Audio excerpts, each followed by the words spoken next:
silbi niyan? Anong pakinabang ko sa'yo?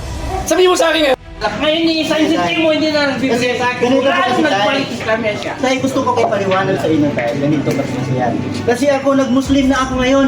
Na gusto kong maging Muslim din kayo para para nagbalitis lang. Kawawa na rin. para Dahil madala ginawa tayo sa ninyong matuwid na landas ng Allah. ginawa ninyong tatlong hari na, sinasama natin, ginagawa ninyong isa lang. Ganito, Tay. Bakit ganun?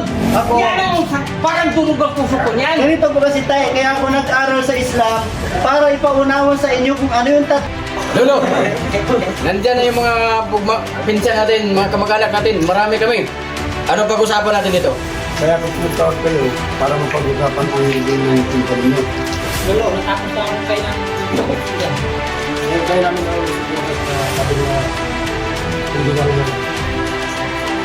Pahad, ngayon na ang oras o kaya panahon para ilibing natin yung kapatid mo sa musileo. Oo, tay. Pero, pupuntahan ko muna yung mga kapatid ko mga Muslim kung ano may tutulong nila. Teka lang, Uncle. Wala akong tiwala kay Pahad. Baka ipatupad niyo yung batas ni Robin Padilla na ilibing agad doon sa Muslim. kanilang tapang nila. Sige, subukan na lang ako nila. Tay, di ba? Pinapag, nanuhan nila yung mga kapatid ko. Inilibig nila sa Muslim na, sa Hindi maaari yan. Pero po yan, may libing sa Kristiyano yung... Ano gagawin natin? Ano gagawin natin? Tulungan mo ako, hindi ko na kaya pinagtutulungan nila ako doon. Punta natin. Hindi ko sa kanya.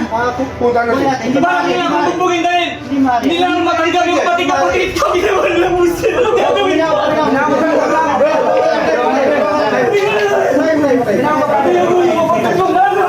Bakit ganun?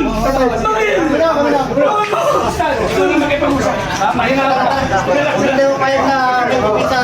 Tara, kaya na. Punta natin.